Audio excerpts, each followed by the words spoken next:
Les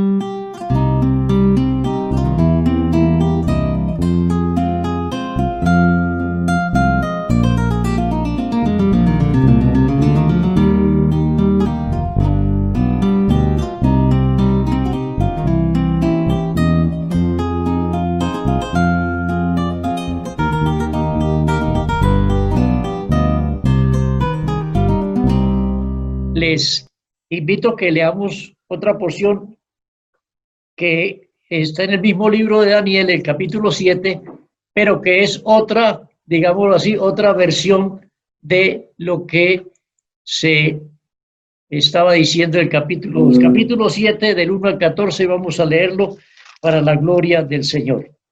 Dice así: en el primer año de Belsasar, rey de Babilonia, tuvo Daniel un sueño y visiones de su cabeza mientras estaba en su lecho. Luego escribió el sueño y relató lo principal del asunto. Daniel dijo: miraba yo en la visión de noche, en mi visión de noche, y he aquí que los 4 vientos del cielo combatían en el gran mar, y 4 bestias grandes, diferentes la una de la otra, subían del mar. La primera era como un león y tenía alas de águila. Yo estaba mirando hasta que sus alas fueron arrancadas y fue levantada del suelo y se puso iniesta sobre los pies a manera de hombre y le fue dado corazón de hombre. He aquí otra vez, segunda bestia, semejante a un oso, la cual se alzaba de un costado más que del otro y tenía en su boca 3 costillas entre los dientes, y le fue dicho así: levanta, devora mucha carne.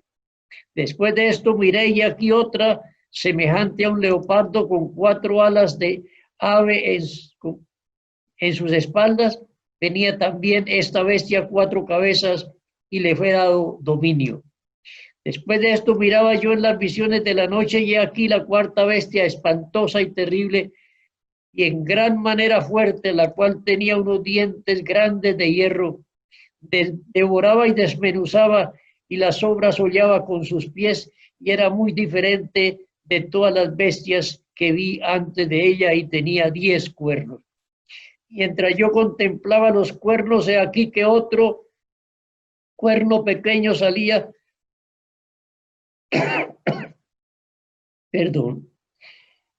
salía entre ellos, y delante de él fueron arrancados 3 cuernos de los primeros, y aquí que este cuerno tenía ojos como de hombre y una boca que hablaba grandes cosas. Estuve mirando hasta que fueron puestos tronos y se sentó un anciano de días cuyo vestido era blanco como la nieve y el pelo de su cabeza como lana limpia, y su trono llama de fuego y las ruedas del mismo fuego ardiente, y un río de fuego procedía y salía delante de él. Millares de millares le servían y millones de millones asistían delante de él, y el juez se sentó y los libros fueron abiertos. Yo entonces miraba a causa del sonido de las grandes palabras que hablaba el cuerno, miraba hasta que mataron a la bestia y su cuerpo fue destrozado y entregado para ser quemado en el fuego. Habían también quitado a las otras bestias su dominio, pero les había sido prolongado la vida hasta cierto tiempo. Miraba yo en la visión de la noche, y aquí que con las nubes del cielo venía uno como un hijo de hombre, que vino hasta el anciano de días y le hicieron acercarse delante de él, y le fue dado dominio, gloria y reino para que todos los pueblos, naciones y lenguas le sirvieran. Su dominio es dominio eterno que nunca pasará, y su reino uno que no será destruido. Hagamos unas palabras de oración. Señor Jesús, gracias por la nueva oportunidad que nos das, Señor, de estar delante de tu presencia, Señor, de poder, Señor, alabarte y glorificarte, de poder vernos, Señor, entre nosotros los hermanos. Gracias, Señor Jesús. Gracias también por tu palabra, Señor, porque tú, Señor, no quieres que nadie perezca, sino que todos procedan al arrepentimiento. Y de alguna manera, como dice Hebreos, Señor, tú les haces, Señor, ver las cosas y lo porvenir también, Señor, para que de alguna manera busquen a Dios, si en alguna manera pueden encontrarlo, Señor.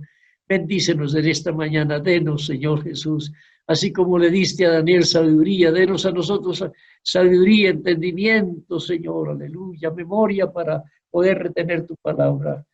Bendice a cada hermano, Señor, a cada oyente, sea niño, sea joven, sea adulto, sea anciano, Señor, bendícelos a cada uno, en el nombre de Jesús. Amén y amén. Gloria al Señor. Hermanos, es una bendición cuando Dios nos revela lo que va a suceder. Son terribles los casos cuando no ha habido avisos. Ahora las autoridades ya tienen, sobre todo en los cauces de los ríos que pasan por los pueblos, tienen en las partes altas algunas estaciones de monitoreo para que no vayan a haber avalanchas. Recuerdo que estaba en un pueblito de Venezuela, en el estado Miranda, llamado Cuba. Estaba almorzando cuando dieron la primicia de la explosión del volcán del Nevado del Ruiz, y que prácticamente había desaparecido con la avalancha el pueblo de Armero. Y me acuerdo que en alguna vez pasé por Armero viniendo de Bogotá hacia Manizales y luego a Medellín. Y según lo que se veía, solamente la crucecita de una torre de una iglesia, todo lo demás había quedado tapado. No se dieron avisos tempranos y la gente no pudo escapar, aunque días anteriores, el 21 de octubre, el suceso de Armero fue el 6 de noviembre, o sea, escasamente unos 15 días después o 15 días antes, un predicador en Barranquilla, yo tuve esa grabación bastante tiempo, pero no sé qué se me hizo, pero él advertía y decía, yo no sé nada de Colombia, porque él era como un dominicano o puertorriqueño, yo no conozco nada de Colombia, pero mucho cuidado con un nevado llamado el Ruiz, mucho cuidado. Él dijo así, digo, yo no sé nada, pero mucho cuidado. Según lo que dicen algunos, el Señor le habló al pastor, estando en Bogotá, el pastor de la iglesia de Armero, y le dijo que se volviera rápidamente para Armero. El hermano se vino, y gracias a Dios de la iglesia de Armero, el único que pereció fue un anciano, ya muy anciano, que no pudo movilizarse.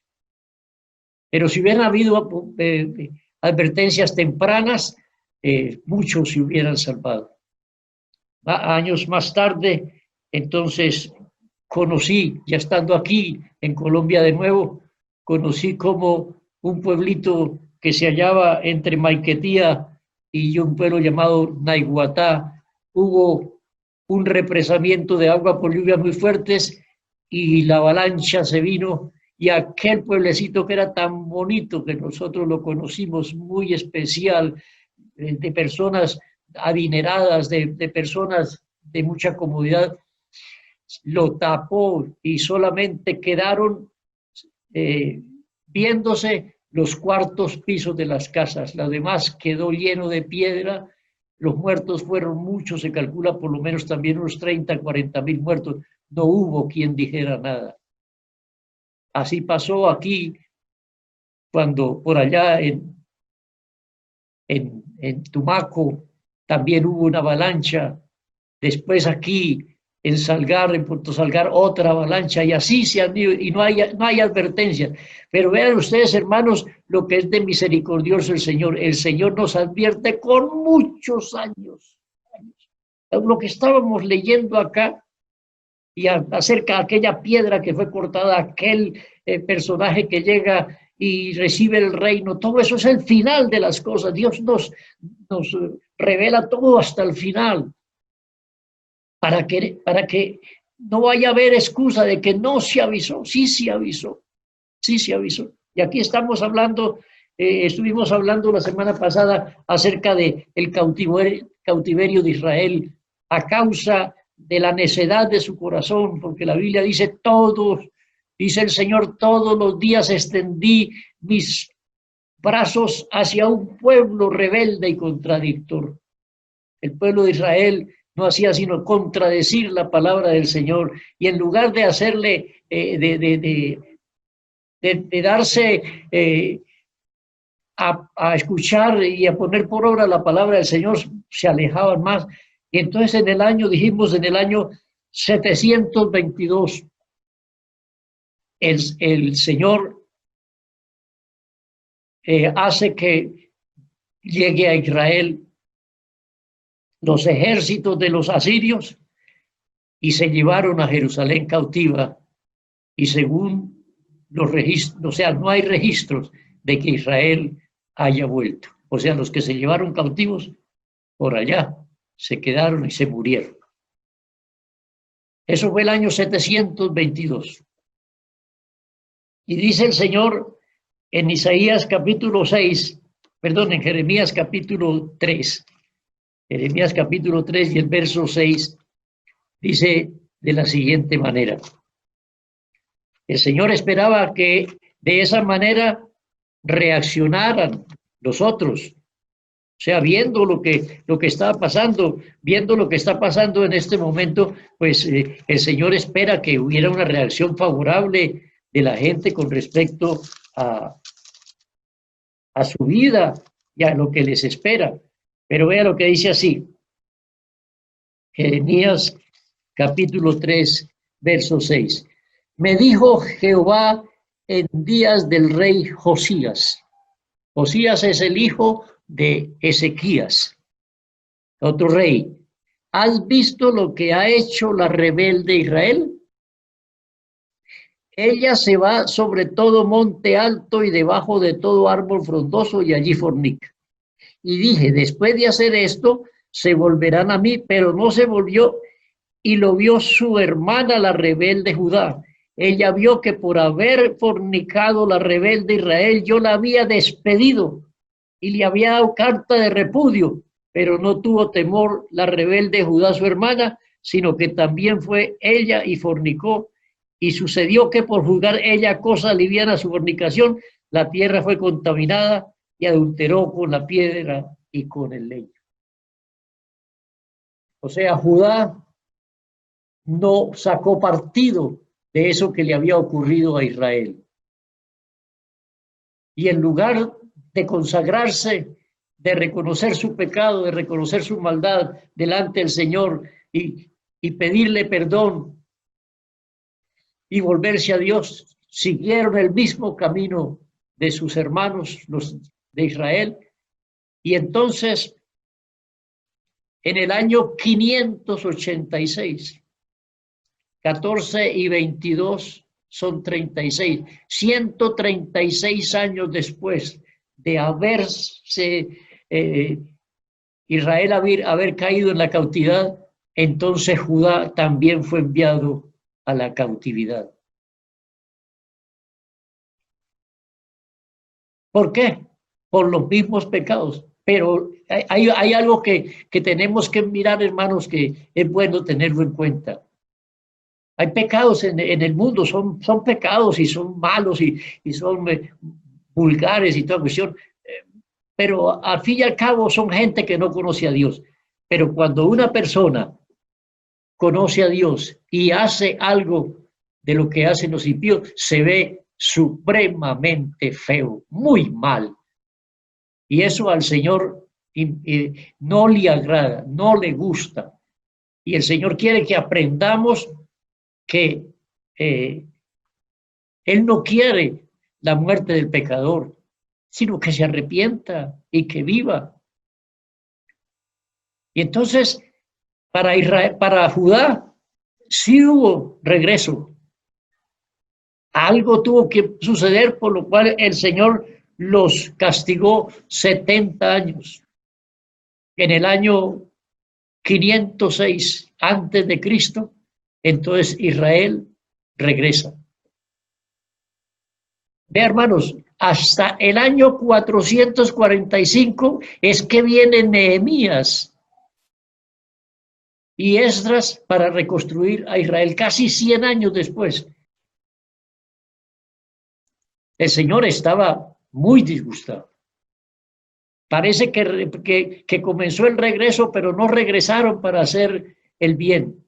A pesar de que Esdras y Nehemías y Zorobabel y todos ellos vinieron para que las cosas con el Señor se pusieran en orden, no quisieron. Y se registra entonces eso que siempre hemos llamado los 400 años del silencio de Dios. Un tiempo en que Dios no habló nada, ni mandó un profeta, ni mandó un vidente, ni mandó un predicador, ni mandó a nadie a decir nada. Dios totalmente mudo y no contestaba de ninguna manera. Dios los dejó a lo que las naciones hicieran con ellos. Es por eso que en el año 500 y 600, un poquito más, entonces aparecen los babilonios, que son los que se llevan cautivo a Israel. Allá estuvieron 70 años, 70 años en esclavitud, sin poder, hermanos, óiganlo bien, sin poder asistir a un culto, 70 años sin poder acercarse a Dios. Allá comenzaron a reunirse a las orillas de los ríos, o sea, donde había vegetación, para orar. De allí nacieron las sinagogas y el pueblo comenzó a asistir a las sinagogas para orar y para oír la palabra de Dios. Pero lo cierto es que entonces el Señor había advertido ya por Daniel de que aparecerían 4 reinos supremamente poderosos. Una imagen, vio Nabucodonosor, una imagen grande, poderosa, sublime, la cabeza de oro, el pecho y los brazos de plata, el vientre y los muslos de bronce, las piernas de la rodilla para abajo de hierro y los dedos o los pies era hierro mezclado con barro. Esos eran los 4 reinos porque no hay un quinto, porque simplemente es una extensión de los pies, parte de la pierna, que se mezcló con barro. Y todo esto para el Señor tratar de decirnos que venía. El mismo Daniel le dice al rey: tú, oh rey, eres esa cabeza. Dios te ha permitido tener dominio y ser glorioso. Un reino muy majestuoso, el de Babilonia. Pero por más de eso pasó, se acabó. Y vinieron entonces otro reino que era como un oso que tenía 3 costillas entre sus dientes, que cojeaba de un lado, porque era una alianza entre 2 pueblos, los medas y los medos y los persas. Entonces los persas eran un poco más fuertes que los medos y por eso era que era un reino que cojeaba. Vinieron en el tiempo de los medos y los persas, es que volvieron los judíos a Jerusalén. Y después de esto, entonces, se levanta un reino que según Daniel dice que era como un leopardo, era el vientre y los muslos de bronce, como un leopardo muy rápido. Alejandro Magno logra conquistar todo el mundo conocido en solo 10 años. Muy rápido. Así, un leopardo y con alas, rapidísimo. Y él entonces es el que se encarga de, él trae en su mente un nuevo orden mundial. Ya les hablaré de esto. Y después se levantaría una bestia espantosa, terrible, con dientes de hierro, que desmenuzaba todo, el Imperio Romano, que como imperio llegó hasta el año 76 después de Cristo. Y después comenzaron las alianzas humanas, el imperio con lo humano. En el año 800 se establece el Sacro Imperio Romano, que era una alianza entre el Imperio Romano y la Iglesia Católica. Y así estamos viendo en el día de hoy, siguen las alianzas entre los pueblos, hasta que entonces venga el reinado del Señor Jesucristo. Pero quiero en esta mañana, hermanos, que ustedes vean un poquito de lo que la historia nos cuenta y de lo que estamos viviendo. El imperio griego, con Alejandro a la cabeza. El proyecto de Alejandro era, óiganlo bien, primero, ley y orden, porque no había orden por ninguna parte, todo estaba, la gente hacía lo que se le da la gana. Entonces, él trajo ley y orden, muchos soldados y mucha seguridad para las personas, mucho respeto a la vida y a la propiedad. Además de esto, civilización, o sea, conocimiento, derecho al refinamiento humano, o sea, la persona podía crecer en su aspecto de conocimiento. Tercero, la religión. Se garantizaba o se respetaba la fe de todos, de cualquiera, siempre y cuando no atentara contra la moral o el Estado. Eso dijo Alejandro, va a ser así. Respeto a cualquier religión con tal de que no atente contra la moral ni contra el Estado. Cuarto, una cultura que fuera para todos, todos. Esa cultura, hermanos, entonces debería de tener un solo idioma. O sea, todos vivían a lo griego, todos hablaban griego. Y tan inteligente fue este señor que estableció que se creara. Yo no he visto ningún personaje dentro de la historia reciente o tal vez alejada que haya hecho o haya mandado que se invente un idioma más fácil. O sea, un griego que no fuera tan elaborado, un griego que no fuera tan difícil de aprender, tan complicado, sino un griego sencillo para todos. Y entonces se inventaron el famoso griego koiné, que es un griego sin tanta gramática, sin tanta cosa. Un solo idioma para que todos hablaran el griego.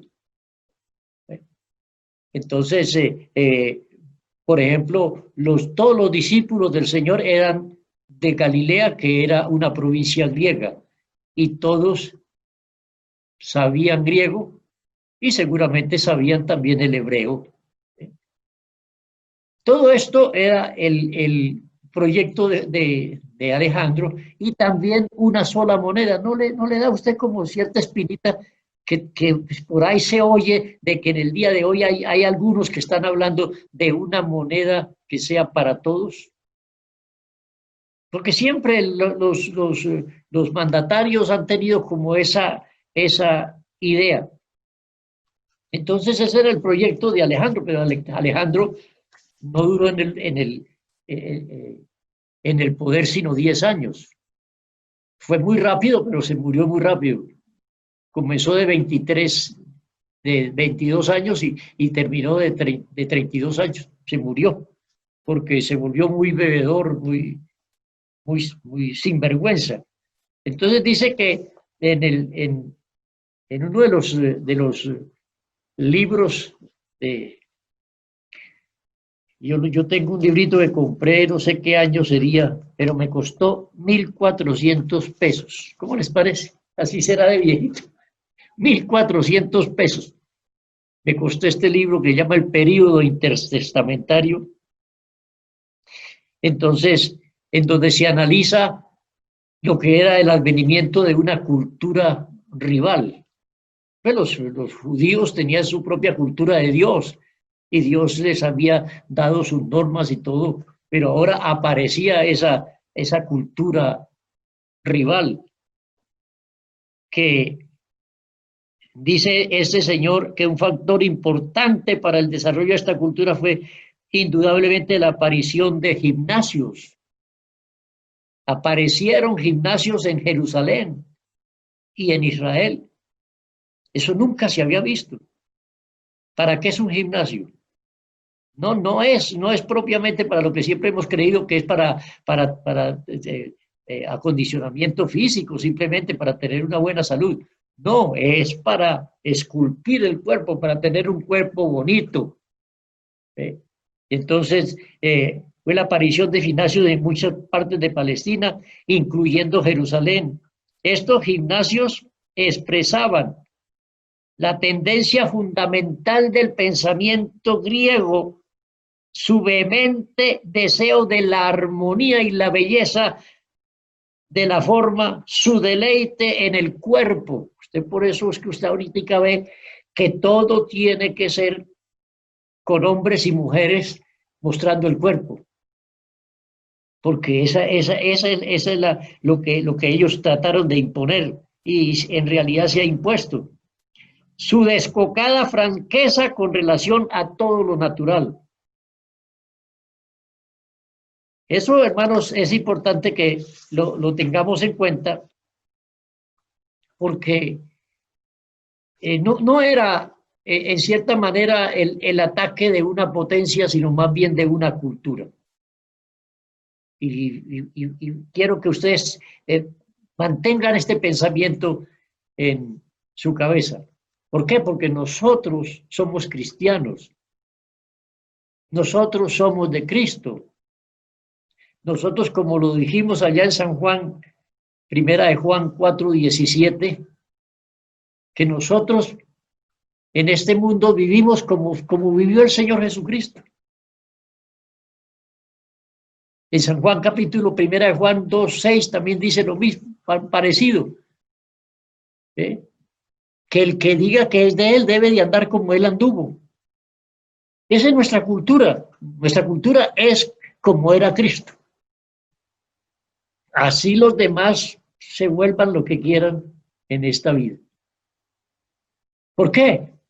Si no atendemos a estas cosas y después de lo que ha venido sufriendo la humanidad y en cierta manera la iglesia del Señor a través de los tiempos, como algunos lo decimos, el Apocalipsis 2 y 3 presenta 7 iglesias totalmente diferentes. ¿Será que el Señor tiene 7 iglesias diferentes? No, es la misma iglesia, pero que se porta de maneras diferentes. Otros piensan que son diferentes épocas de la iglesia y que estamos en la última, o sea, la iglesia de la Odisea. Puede ser que tengan razón. Pero a lo que tenemos, hermanos, que, digamos, aplicarnos, es que, ¿qué ha pasado con todo esto? Yo lo he dicho varias veces y vuelvo y lo repito. Leí hace unos años en un libro alemán, de un autor alemán, en que decía, todo movimiento religioso que se respeta, o respetable, o serio, máximo dura 70 años, original. Máximo dura original 70 años. Después de los 70 años se corrompe.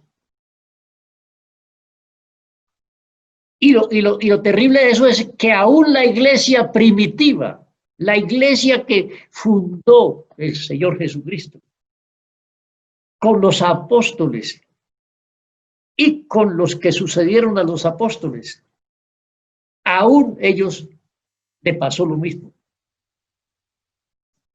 Más o menos cuando murió Juan, que fue el año 100, y la iglesia tenía alrededor de unos 70 años, entraron, dijo Pablo, yo sé que después de mi partida entrarán en la iglesia lobos rapaces, falsos maestros y profetas. Y eso se cumplió. Ya la iglesia del segundo siglo no fue igual al primero. Y cuando ya 300 años después Constantino se convierte, ya la iglesia era una iglesia de una cantidad de filósofos y de un poco de creencias muy alejadas de la realidad bíblica. Se imponen, las creencias se imponen por la fuerza y Constantino impone la famosa doctrina de la Trinidad de personas. Y así, a medida que fueron pasando el tiempo, resurgían movimientos de querer volver otra vez como dice allá en el libro de Lamentaciones, vuélvenos como al principio, vuélvenos y nos volveremos.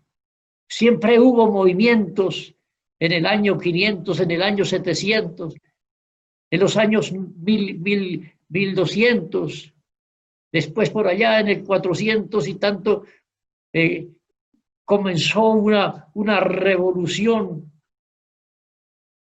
para tratar de rescatar lo que habían perdido, y entonces vino la Reforma Protestante. Al principio con mucha espiritualidad, pero después se fue otra vez aguando y así.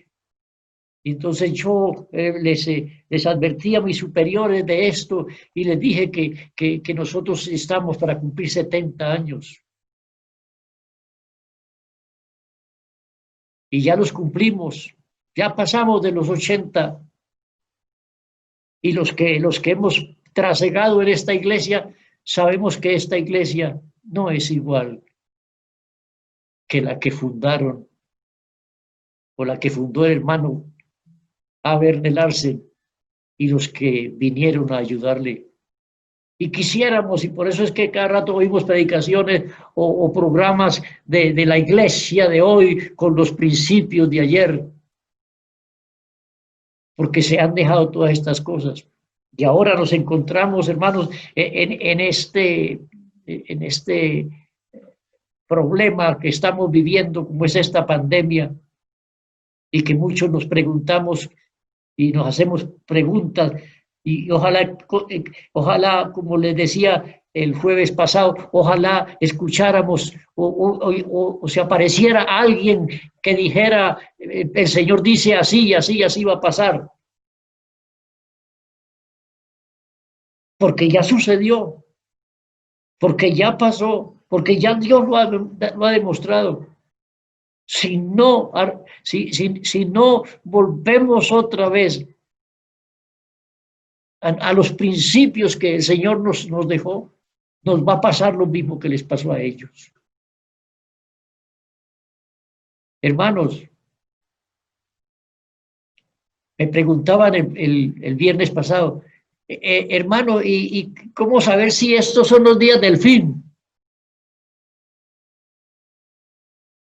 Pues los días del fin, dijo, el Señor dio algunos, digamos así, revelaciones, y Él dijo, cuando ustedes vean a Jerusalén rodeada, cuando ustedes vean esto, aquello, que la higuera comienza a florecer, que hay hambres, pestes, terremotos, saber que se acerca el día. En los apóstoles y Apocalipsis también se habla de estas cosas. Hermanos, qué bueno que no echemos esto en saco roto. Israel fue corrido, como se dice, echado. Israel también los mandó, a Judá el Señor los mandó un poco de tiempo, pero no aprendieron. Ahora nos ha tocado a nosotros, como cantamos el coro, enviados soy de Dios, mi mano lista está a construir con Él un mundo fraternal. Los ángeles no son enviados a cambiar. Un mundo de dolor en un mundo de paz. Me ha tocado a mí, nos ha tocado a nosotros. Nunca creímos que nos fuera a tocar esto. Pero pasará esto, y como Israel y como Judá y como tantos otros, seguiremos en las mismas. ¿No sacaremos algún partido de esto? ¿No nos enseñará esto? ¿O no nos pondrá a pensar que si seguimos haciendo y si seguimos viviendo como estamos viviendo hasta ahora, podemos quedar prácticamente sin nada? Allá decía, y entonces esa piedra que el Señor va a cortar, pero sin mano vendrá y le dará la estatua, o sea, todos estos sistemas mundiales les dará y los destruirá, y nunca más se volverá a saber de ellos, nunca más. Ya no hay Babilonia, ya no hay griegos, ya no hay persas, ni medos, ni tampoco cuestiones del Imperio Romano. Y vendrá todo eso. Y entonces tendremos que decir, como decía el pueblo de Israel, vino la siega, pasó el verano y nosotros no hemos sido salvos. Vendrá el Señor y nosotros nos quedaremos sin poder entrar. Hermano, yo creo que debemos reflexionar y dejar de parecernos, porque lo que este mundo necesita es un pueblo que le muestre algo diferente. Pero en este momento lo que se ve es un pueblo con ganas de participar en lo mismo que el mundo hace. No, somos el pueblo de Dios, somos un pueblo especial, llamados, llamados por el Señor, hermanos, para algo muy diferente que lo que estamos viviendo. Roguémosle al Señor que si logramos salir de esta y volver a otra vez a recomenzar, lo hagamos, pero desde el principio, como el Señor Jesús siempre mencionó. Al principio no fue así. Sí, hermano, al principio no era así. Mi esposa me estaba hablando de las conversiones, o anoche estábamos mirando la conversión de las familias enteras convertidas al Señor, todos hijos, nietos, bisnietos, todos convertidos al Señor. Y tal vez nos preguntaremos en este momento, ¿y cómo hacían? Es que las personas se convertían de verdad. Muchas veces he mencionado el caso del carcelero de Filipo. Creyó en el Señor Jesús allá en la cárcel ante la predicación del apóstol Pablo y los llevó a la casa y se bautizó con toda la familia. Oye, hermano, pero ¿cómo así que con toda la familia? Sí, Señor. Así era. Así era. Entonces, qué bueno, hermano, que nos dispongamos desde ya y anhelemos el momento de poder otra vez reunirnos, pero no reunirnos para seguir en lo mismo, sino para volver otra vez a hacer las cosas como al principio. Hermanos, yo les invito a que oremos al Señor en este momento. Padre, te glorificamos y te damos gracias. Gracias, Señor, por habernos mostrado, Señor, por la historia de tu pueblo, lo que puede suceder, Señor, y todavía lo que hay hacia el futuro. Señor, tu palabra dice que tu iglesia, esa que tú, Señor, rescataste con amor, Señor, para que fuera, Señor Jesús, la luz de este mundo, Señor. Ayúdenos, ayúdenos a poner las cosas en su debido lugar y a vivir para ti, a esperarte, Señor, con ansia, con alegría, Señor, de que tú vienes, que ya próximo, Señor, estás para venir y que todo esto se acabará, toda esta lucha, todos estos sinsabores, Señor, y estaremos para siempre contigo, Señor. Ayude a mis hermanos y denos a cada uno, Señor, una realidad, Señor, cristiana, verdadera, Señor, y que el mundo, Señor, entienda de que tú eres nuestro Señor y que nosotros somos tu pueblo. Ayúdenos, Padre Celestial, en tu santo nombre lo pedimos. Amén y amén.